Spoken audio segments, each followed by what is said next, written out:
novel, A Prayer for Owen Meany presents a clash of worldviews. Owen sees and understands the world in a much different way than does his best friend Johnny and the other characters in the novel. The key difference is that Owen is not as strongly influenced by modern secularism as are the others.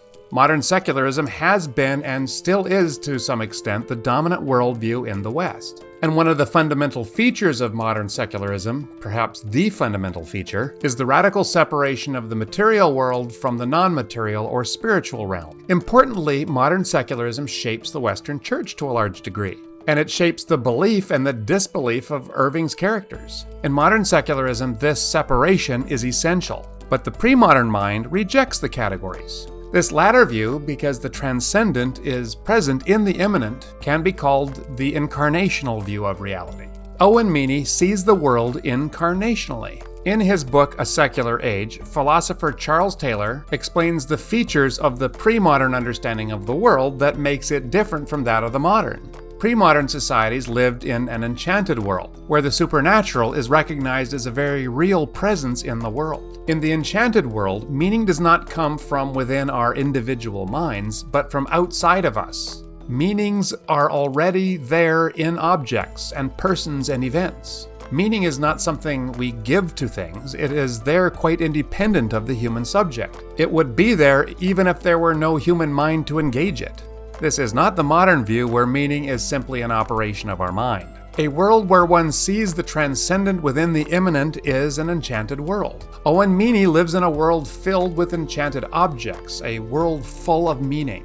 Perhaps this is one of the reasons behind his surname. The events surrounding the stuffed armadillo illustrates Owen's vision of the world. As Owen sees it, the stuffed armadillo is an object infused with meaning. Johnny loves the thing because it was a gift from Dan, but for Owen the armadillo holds far more significance. The narrator recounts the careful arrangement of the armadillo on the nightstand between their beds when Owen slept over. It always was placed between them so that the profile was perfectly shared, but in the morning it was always turned more towards Owen. On one occasion, Johnny wakes up and finds Owen awake, staring at the armadillo. Eventually, Owen will tell John, "It's hard to go to sleep without it once you get used to it."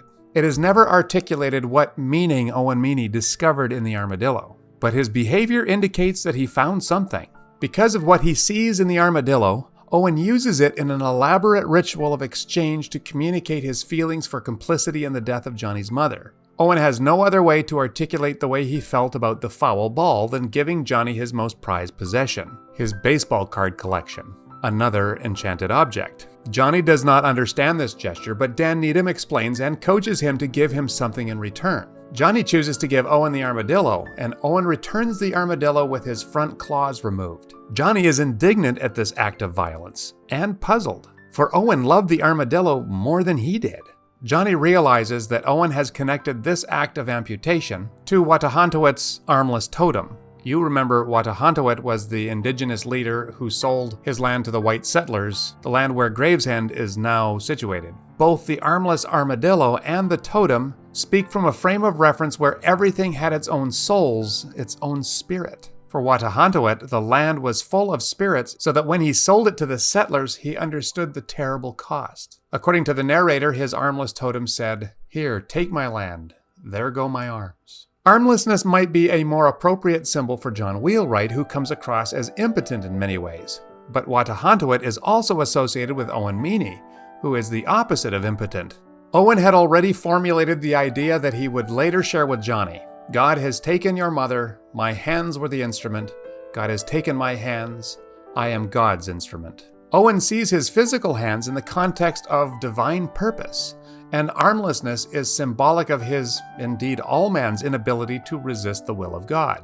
In this one event, the amputation of the armadillo's arms, we see that Owen lives out of a world that Charles Taylor calls the enchanted world. Owen Meany's world is enchanted, but Johnny Wheelwright lives in a disenchanted world, so that they function as foils in Irving's exploration of faith, doubt, and disbelief. Owen's is an incarnational view, where the transcendent is within the immanent. Young Johnny represents a secular view, where the transcendent is so far separated from the immanent that it's irrelevant, if it exists at all. In this secular view, says Charles Taylor, all thought, feeling, and purpose, all features we normally can ascribe to agents, must be in minds. which are distinct from the outer world. As representative of the secular view, Johnny can't understand a world where objects have meaning in themselves, that events may be meaningfully guided by a higher purpose. Join me in the next video on A Prayer for Owen Meany as we discuss Chapter 3, The Angel. Thank you, and we will see you there.